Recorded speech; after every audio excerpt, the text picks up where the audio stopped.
Thank you. So I'm gonna have a slightly different focus. I'm gonna focus on the role of communities rather than whether CCS is good or bad. I'm gonna argue for why it's important to hear the voice of communities.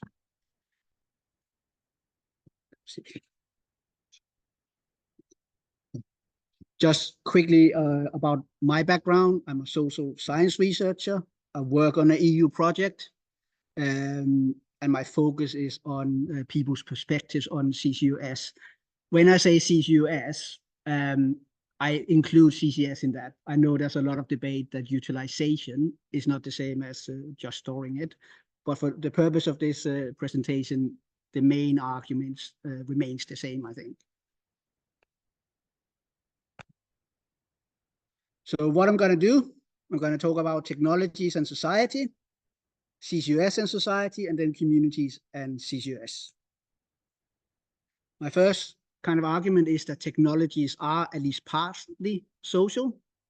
So by that, I mean technologies can change society, but society can also change technologies. So the social and environmental impacts of technologies depends on the particularities of society that they're part of. So if, for example, we look at cement, we had made cement for 2,000 years, but it was only in the last 100 years it become a problem in terms of CO2 emissions. But also it reshaped the way we engage in the world. If you look at all our cities, it's been shaped by cement. But that's not the particular technology by itself.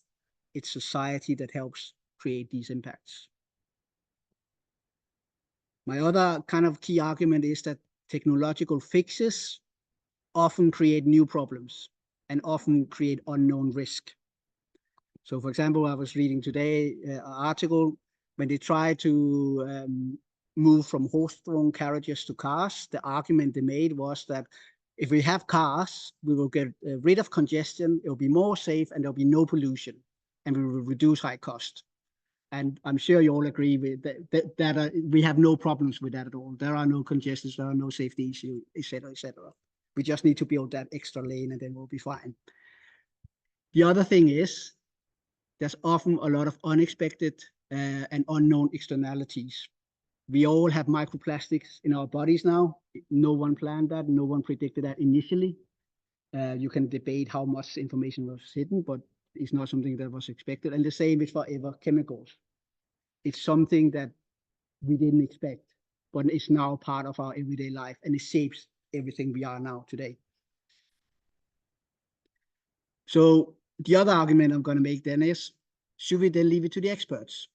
What is the issue with top-down technocentric ways of dealing with these things? One of the issues is that, well, how do we define who has the expertise? Who is it that are the experts on these things? What kind of voices counts in this debate? I've also argued that most modern institutions, and there's also a lot of research on that, are very bad at dealing with very complex problems. They call them wicked problems. So it's problems that are characterized by complexity, uncertainty, and diversity. And the political, economic institutions we have in modern society are not very good at dealing with that. And that means there's a lot of adverse outcomes in terms of these initiatives. They increase social inequalities, vulnerabilities, marginalizations. They create new risks that we didn't foresee. And they often tend to strengthen more authoritarian political and economic regimes and practices as a side consequence. So that's my general arguments about kind of society and technologies. What does it mean in relation to CCUS? The first thing to consider is CCUS is not one technology, which already the previous speakers have kind of highlighted the diversity within that. It uses a lot of different resources. It depends on how it's implemented. And it often depends on the particular project dynamics, what kind of impact it will actually have. The other thing is the CCUS cannot be confined to a local issue nor to a global issue. It's both at the same time. It can have different types of impacts, economic, political, environmental, and how these impacts shape different populations is something that transcend globally, but also have very local implications. So therefore, I would argue that CCUS is always political. It's not an apolitical technology. So you have to make decisions that will have impacts on different people's life. So the decision is, should it be used? How and when should it be used? What technologies do we actually use in CCUS? Who should benefit from these initiatives? Who should bear the risk of these initiatives? And most importantly, who should make these decisions? Is it environmental organizations? Is it the nation state? Is it commercial organizations? Or who should make these decisions? So I would argue it's always a political decision. You cannot separate it from the political. So what communities potentially could do if you involve them is that they can increase participation, provide better knowledge, and improve the impacts. Participation is that it can empower local people to have a view on these things. It can have more inclusive decision-making processes and also more democratic, rather than leaving it to particular stakeholders to decide. It can also increase the kind of knowledges that we consider to be valuable. It's better at dealing with complexities. And also it's more distributed in terms of you don't concentrate what knowledge counts in the hands of a very few people. So you try to include more network kinds of knowledges, which then hopefully can lead to more equal, fair, and safe kind of impacts of using these technologies like CCUS.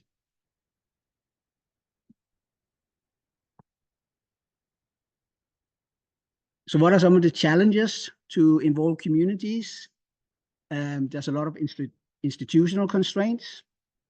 There's often, for different companies, there's often different political organizations that have a hard time implementing this in a very impactful way, which also means that a lot of the initiatives that are created have not been very successful in actually changing things. It has a lot of kind of tokenistic engagement. It's often very unequal partnerships between community members and the different organizations that implement these technologies.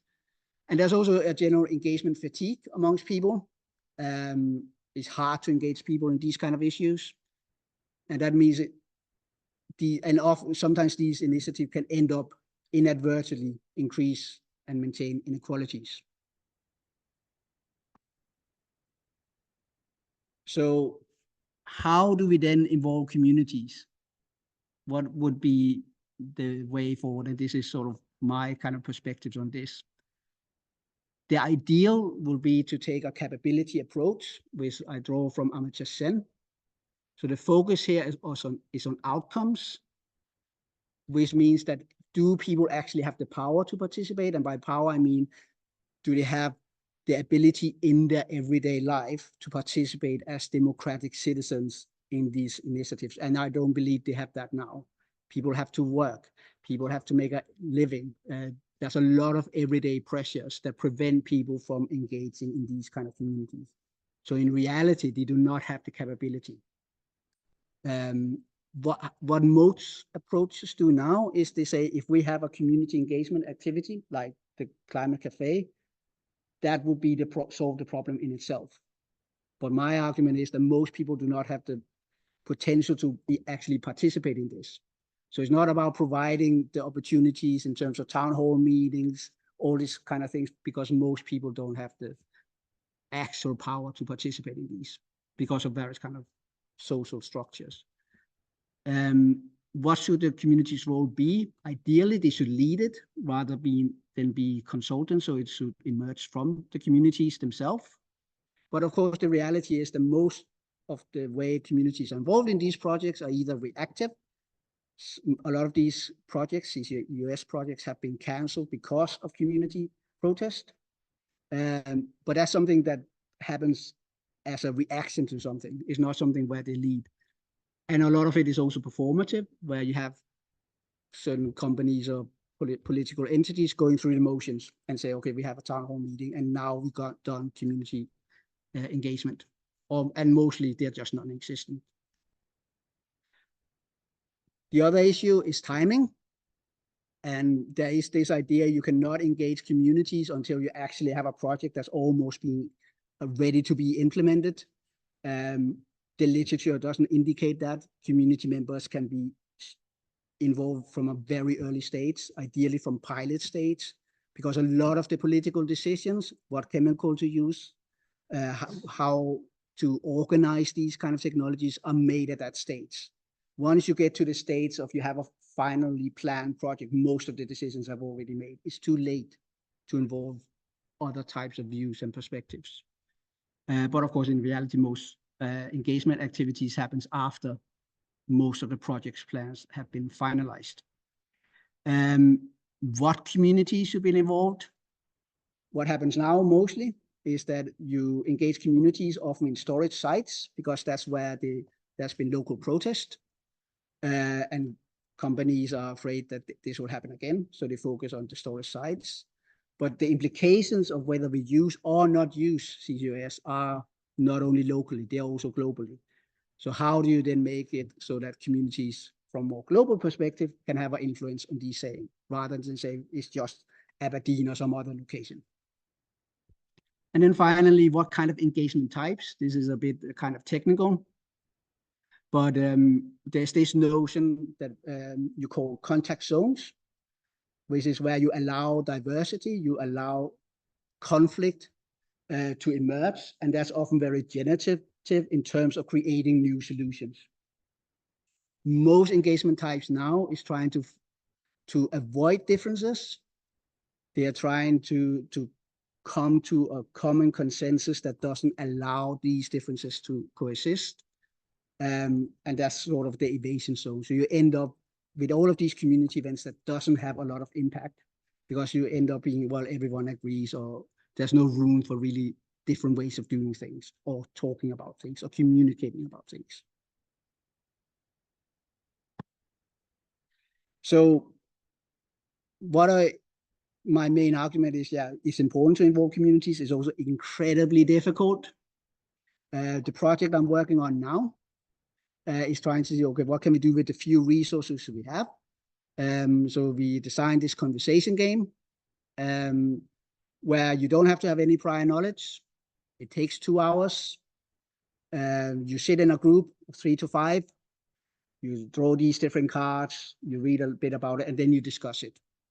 And when we do these community games, often people can draw on their own knowledges, their own experiences, to identify both potentials, but also problems with these technologies. And it's often a quite complicated answer they get. They tend not to get black and white answers, because it is a very difficult thing. So it's like, it could be useful in these and these circumstances. Kind of a bit like the speakers today, or we should not use it because of this and this. So if you're interested, you don't have to participate in the research. We have an information package, also a PDF that I'm happy to share, and you can play it by yourself. If you're interested in participating in the research, me and my colleague can arrange like a game, and there's a small incentive for that as well. But again, like, the main thing is, like, we are happy to share the information package that has the different kind of dilemmas associated with this technology in a very kind of accessible format, and I can share that with PDF. And that's me.